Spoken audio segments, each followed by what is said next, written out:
സിദ്ധു, നമ്മുടെ കുടുംബത്തിൽ ഇത് എന്തൊക്കെയാ സംഭവിക്കുന്നത്? എല്ലാം നാളെ കൊണ്ട് ശരിയാവും.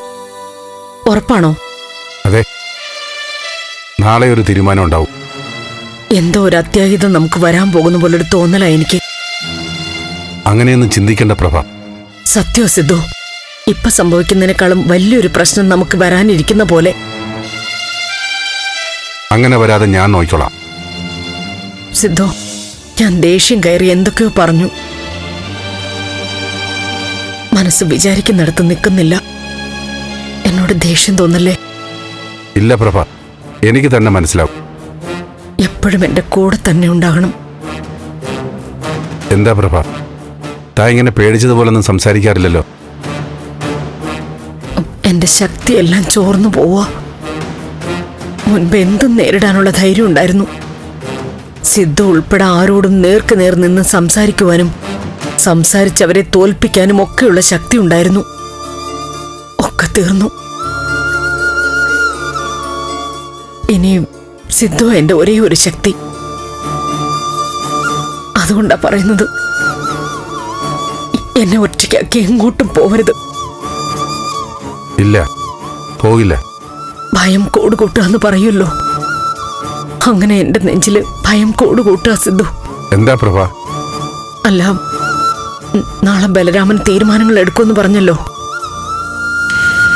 എന്തായിരിക്കും ആ തീരുമാനങ്ങളെന്നാ പേടി. അതിനെന്തോ ആവട്ടെ, അതെല്ലാം പറഞ്ഞു കഴിഞ്ഞ ഉടനെ എന്റെ മനസ്സിന്റെ ഭാരം മാറി. തനൂജ തന്റെ മകളല്ല എന്നാണ് ബലരാമൻ പറയുന്നതെങ്കിൽ ഇനി അങ്ങനെ പറയില്ല. ചന്ദ്രമതി എങ്ങനെ പ്രതികരിക്കും? അവള് ചിലപ്പോ കടങ്കൈ എന്തെങ്കിലും ചെയ്യും. എല്ലാത്തിനും ബലരാമൻ ഒരു വഴി കണ്ടെത്തട്ടെ. അമ്മേ, ഭക്ഷണം ക്യാൻറ്റീനിൽ നിന്ന് കഴിക്കോ അത് വാങ്ങിക്കൊണ്ട് വരണോ? എനിക്കൊന്നും വേണ്ട മോളെ. എനിക്കെന്തോ ആകെ ഒരു ബുദ്ധിമുട്ട് പോലെ. എന്താ അമ്മേ? അറിയില്ല, എന്തോ വല്ലാത്തൊരു തളർച്ച. പ്രഭ, ഡോക്ടറെ കാണണോ? വേണ്ട, ഒന്നും വേണ്ട. ഇവിടുത്തെ കാര്യങ്ങളൊക്കെ കൊണ്ടുള്ള ഒരു ക്ഷീണമായിരിക്കും. അമ്മേ, വല്ലാതിരിക്കുന്നു, നമുക്ക് ഡോക്ടറെ കാണാം. വേണ്ട മോളെ, കുഴപ്പമില്ല. എന്നാ അമ്മ റൂമിൽ പോയിരിക്കെ, ഞാൻ കുടിക്കാൻ ജ്യൂസ് എന്തെങ്കിലും കൊണ്ടുവരാം. ഒന്നും വേണ്ട. മനസ്സിന് എന്തോ ഒരു ഭാരം. പ്രഭയും കുട്ടി ദേവിക വീട്ടിലേക്ക് ചെല്ലേ. വേണ്ട, ഞാനിവിടെ ഇരുന്നോളാം, കുഴപ്പമൊന്നുമില്ല. അല്ലല്ല, വീട്ടിൽ പോയി വിശ്രമിക്കുക. പറഞ്ഞതുപോലെ ഇന്ന് കണ്ട കാര്യങ്ങൾ കൊണ്ട് മനസ്സ് പേടിച്ചിരിക്കുകയായിരിക്കും. രജനിക്ക് പറ്റിയ അപായം, ഗിരീഷിന് വിഷമം ഉണ്ടായത് ഒരു വിഷമം തന്നെ. പക്ഷെ അതിനൊക്കെ അപ്പുറം നാളെ ഇതിലും വലുതെന്തോ വരാൻ പോകുന്നു എന്നൊരു പേടി, അതാ പ്രധാനം.